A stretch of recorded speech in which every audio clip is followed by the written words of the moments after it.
Coucou. Comment ça va? Bah, moi je suis toujours bien, toujours debout. Encore. Faut vraiment que j'arrête ces hibernations surprises. Ça fait bientôt 6 mois que j'ai posté que dalle sur mes comptes. Ça m'apprendra d'aller au cinéma. Enfin bref, qu'autant que je soyez resté jusque là malgré les lapins que je vous pose, parce que cet épisode est plus qu'un apéricube d'Occita. Et par apéricube, on va revenir sur la mécanique phare de ma région. Les primozéphyres. Démarre, Jamie, les Kazako pour commencer. Ça tombe bien, cette vidéo sera votre piqûre de rappel. Les primozéphyres, ou Zephyr Prime en anglais, est le nom de la mécanique signature de ma région Fake Mode d'Occita, ou gimmick comme on dit dans le jargon Pokémon. La mécanique en elle-même marche comme une méga évolution, avec la particularité de transformer un Pokémon complètement évolué en monotype, qui n'ont rien à voir avec leur type de base. Prenons Dracos par exemple. S'il a une forme primozéphyre, elle ne sera ni de type dragon ou vol. Elle sera soit type fée, combat, insecte ou n'importe lequel des types disponibles. Mais pas dragon ou vol. Ces dernières ont aussi une attaque ultime à la Z-Move nommée Attaque de vent, avec un effet secondaire garanti. Cependant, on pourra la claquer qu'une fois dans tout le combat, et son utilisation changera le Pokémon en sa forme de base. Bah oui, il faut équilibrer tout ça, sinon ce serait trop pété, et la mécanique serait bannie de toutes les rankeds. Pour plus d'informations sur la mécanique et son origine, j'ai fait une vidéo qui l'explique en détail, ainsi qu'un spin-off pour montrer que les Pokémon de canon y ont aussi droit. Après, vous pouvez revenir ici et apprécier le reste. En ce qui concerne le Zephyr Dex officiel, voici la liste actuelle en comptant ceux de l'épisode spin-off. On a Exterminator d'Occita, Johto, Bondé, Gararide, Porancerbe, Mukumuri et Drapetalon. C'est déjà une belle prochaine. Et ceux qui vont arriver ne vont que l'agrandir. Allez, on y va.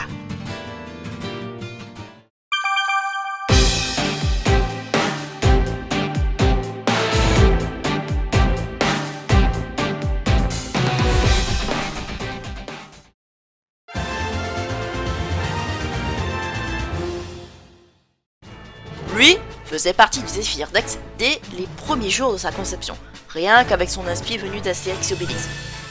Ça aurait été une giga opportunité manquée de ne pas exploiter le jour où Obélix est tombé dans la marmite. Après, je me suis pas contenté de copier-coller Obélix et caler des détails des Dionysos sur le Sanfaco. C'est pas suffisant pour justifier le type poison. Et puis, j'ai réfléchi aux origines de la rivalité entre la lignée de Centruffe et Rasekai. Accrochez-vous bien, parce que ça va être bizarre. Il y a longtemps, une autre région a tenté de conquérir l'Occita. Sauf que, ils se font démonter à chaque fois par les Centruffe du coin. Un jour, t'as un scientifique au pifomètre qui se pointe devant l'empereur de l'autre région et lui a présenté sa dernière arme, les Mandragoulos, l'un des premiers Pokémon artificiels créés à partir de plusieurs plantes. De solution, l'empereur décide de libérer ses horaires à Occita. Et bizarrement, rien ne pouvait tenir face au Mandragoulo, ce qui redonna espoir à l'empereur dans sa conquête. Côté Occita, tout le monde galérait à repousser les Mandragoulo. Pas même les Sanfaco qui étaient pourtant bien rodés. Jusqu'à qu'un druide ait une idée tout aussi farfelue. Il prit son centre fétiche et le jeta direct dans la source magique. Comme ça, et sans prévenir. A priori, c'est un coup à le tuer direct, parce que même s'ils sont résistants, les Centruffe ne sont pas à l'abri de se noyer. C'est même complètement con. Sauf que là non, le Centruffe a réussi à nager vers la terre ferme et a même évolué en une nouvelle forme. Certes obèse et parfois béné, mais incroyablement pété. Et il n'a pas fallu longtemps pour que les Mandragoulo, la bougie de la chimie à l'époque, se fassent écraser par une armée de Sanfaco violet et leur menhir tout aussi drogué à la potion magique. Van Gaulois.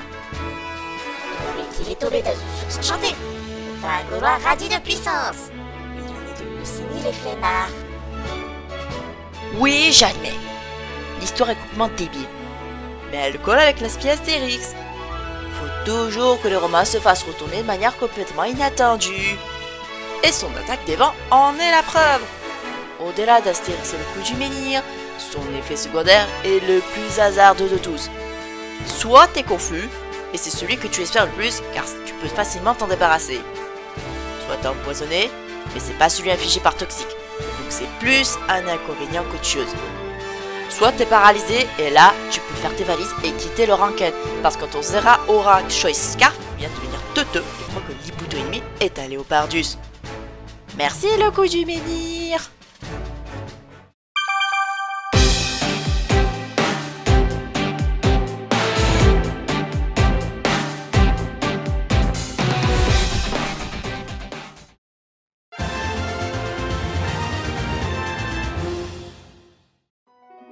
Alors lui, j'ai eu du mal à trouver design cohérent sans tomber dans la case Minotaure énervé. Au début, je voulais inverser sa personnalité avec Garbado ainsi que leur type. Je me suis dit entre-temps que c'était trop prévisible. Et puis, j'ai décidé de me concentrer sur le côté emblème de la Camargue pour que l'on ressente l'esprit du coin. Qu'est-ce que j'entends par là? C'est tout bête. Quand tu vois les photos de la Camargue sur internet, c'est soit la mer, soit les marais. Un petit pile ou face pour savoir qui allait représenter l'un ou l'autre, et puis voilà. Vous ne croyez pas? Regardez-moi cette jolie carte schématique du coin. Au-delà de la Grande Motte, d'Aigues Mortes et du Gros du Roi, il y a le parc naturel de Camargue. Et qu'est-ce qu'on y trouve là-dedans? Des étangs à perpète. Scamandre, Mérigal, et sans parler du trio Vacarès, la Dame et l'Impériale, situés dans la réserve naturelle de Camargue. En plus, l'endroit est sublime à regarder. J'y suis allée quand j'étais petite depuis le Gros du Roi. C'est incroyable. Faites-y un tour dès que vous pouvez. Vous n'allez pas le regretter. Ancien marais. Il est dit qu'ancien marais peut protéger n'importe qui le croisant. L'eau purifiée qu'il porte, c'est un ingrédient aux potions de soins locales. Petite anecdote concernant les armes qu'il a maintenant. Je tenais à lui donner un objet pour coller au bâton de Garbado. Au début, c'était Tandax parce que c'est un Pokémon qui te matraque mentalement. Et là, j'ai inversé le symbole du Félibrige sur ses bras. Tout bêtement. Ce à quoi mon cerveau a vu des sailles. Oui, je parle bien de l'arme.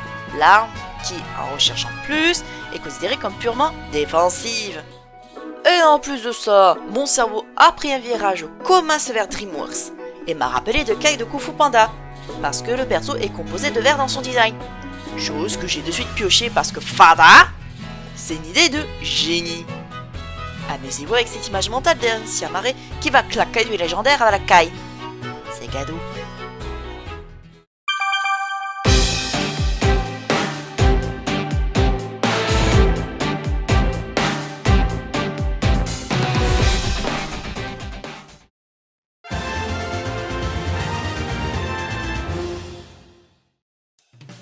Si Astrido représente les marais de la Camargue, Garbado porte les mers sur son dos. Pense à ces jolies images splendides de chevaux qui galopent au bord de la mer au coucher du soleil. Joli, non? Pour info, Garbado était plus facile à convertir avec l'idée d'inversion des personnalités. Les couleurs d'Astrido se mariaient même avec le design initial. Dommage que c'était pas le cas avec Astrido. Pas que l'idée de la version était pas mauvaise, hein. Juste que les couleurs Garbado ne connaît pas alors que c'est juste du rouge et du blanc. J'imagine que je me suis foiré ce jour-là. Ce qui est les choix par. Je taclerai mieux l'idée des inversions de Garbado et d'Astrido avec des méga évolutions standards. A priori, la région PACA est toujours en France. Je verrai pas pourquoi mes bestioles n'y auraient pas droit. Sinon je ramène tout le monde et on manifeste à Kalos. Merde. Faites-moi signe si vous voulez me voir dessiner des méga évolutions et de gimmicks. Ça me ferait de marrant à tester un jour. Vague chanceuse. Voir vague chanceuse galoper dans la mer garantit la richesse. Les écailles tombantes servent de porte-bonheur. Ne vous faites pas avoir par les designs, hein. J'ai certes casé des aspects de Kirin pour le côté chance, mais c'est bel et bien un mono haut. Imaginez qu'un Kirin Orochi Monster Hunter ait décidé de trotter en Camargue pendant je sais pas combien de temps, et quand il est revenu, c'est devenu un des gosses de Poséidon. Et si vous lui posez la question, il vous dira cash, DG, c'est la mythologie grecque. Il a même converti son bâton de gardien en un vrai trident. Un deux pics certes, mais quand même, un trident.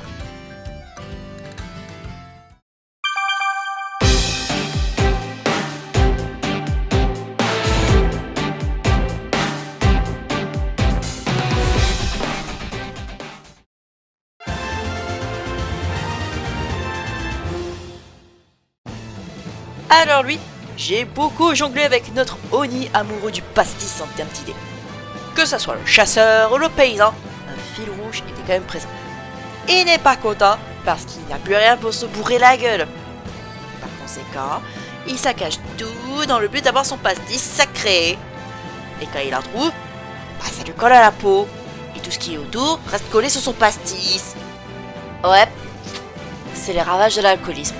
Une addiction tellement ravageuse que même quand t'as tout ce qu'il faut, ce n'est pas suffisant.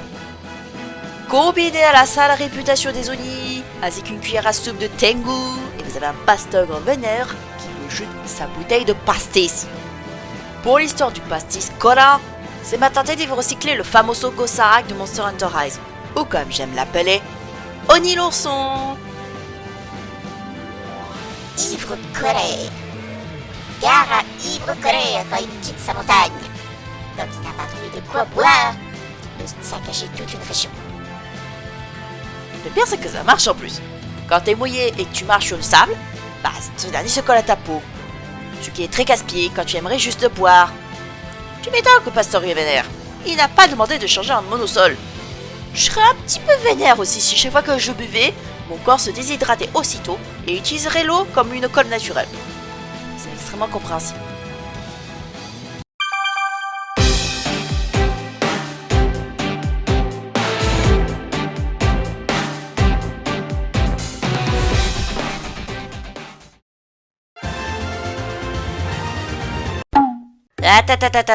Attends. Mais c'est pas pour Bernard. Jean-Eudes! Quoi? Qu'est-ce que c'est que ces conneries? C'est toi qui as changé pour Bernard avec Mimikyu pour rigoler? Mais non! Qu'est-ce qu'il fout là? Bah je sais pas moi! Oh bah... Je vais improviser hein!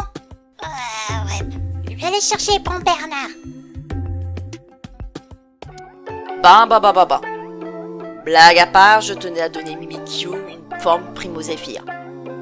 Voyez-vous, j'ai préparé une liste de Pokémon et Fakemon qui ont la chance d'être bénis par la gimmick de ma région. Et cette liste est un mélange de mes fétiches et de certains qui feraient plaisir à tout le monde. Certains trios de starters, des Pokémon qui n'ont pas eu de BK parce que Game Freak est complètement con. Sauf Dracofeu. J'estime qu'il a été trop chuchoté pour mériter quoi que ce soit. Tortank et Florizard auraient dû avoir une méga évolution à l'époque. On n'en aurait avoir qu'une seule. Sale gosse, va. Alors pourquoi Mimikyu mérite d'être dans cette liste blanche? À part tout simplement parce qu'il le mérite d'être aimé, merde. La série de Guison qui se déguise en Pikachu, c'est parce qu'il veut de l'affection. Il en a ras le cul d'être une poupée de chiffon. Donnez-lui une peluche à posséder, merde. Et il n'y a pas mieux que ces contrefaçons tout claquos de Pikachu cosplayer. Certes, t'as un œil qui je suis à ma placée, et la peluche est obèse, des maillots de coton dedans. Mais c'est parfait pour Mimikyu. Peluche bizarre. Enfin, content d'être apprécié. Peluche bizarre jouit du bonheur des gens en tant que jouer. Est-ce que j'en ai fait une peluche vendable? Oui. Est-ce que sa forme Primozéphir est prête à transmettre le meilleur à toute l'équipe ennemie en peluche? Ouais, c'est possible, avec son attaque des vents. Et avec son effet secondaire, il y a moyen de faire rager. Parce que quand t'es face à une équipe spectre et que le Mimikyu décide de transformer une attaque de ton type ténèbres en normal pendant 5 tours, t'as juste envie de calmement marcher vers le dresseur ennemi et les triper comme un sale porc. Voilà pourquoi l'attaque des vents n'est qu'utilisable qu'une fois et ramène le Pokémon à sa forme de base. C'est pour éviter des scénarios comme ça. Dernière anecdote avant de clôturer tout ça, j'avais teasé la silhouette de Mimikyu sur plein de serveurs pour rigoler. Et dans le lot, il y a un certain Nostrils qui est arrivé et il a posé ça sur la table. Alors comment dire? Je vais pas vous nier que j'ai bouffé de rire quand j'ai eu le ping. Félicitations, Rodney le lapin radical. Tu as provoqué des pets de cerveau à tout le monde depuis Discord. Bravo. Et voilà. J'espère que cette seconde fournée de Primozéphir vous a plu. Dites-moi lequel de ces beautés vous plaît le plus pour le moment. Si vous voulez voir vos Pokémon fétiches avec une forme Z Primozéphir, voir avec les gimmicks d'autres régions, faites-moi signe dans les commentaires. Ça sera avec plaisir de tenter des méga évolutions un jour ou l'autre. Comme d'habitude, si vous aimez mes vidéos, vous pouvez vous abonner, activer la cloche rigolote et même rejoindre le Discord si ça vous chante. On se voit à la prochaine vidéo les gens. Ciao tout le monde.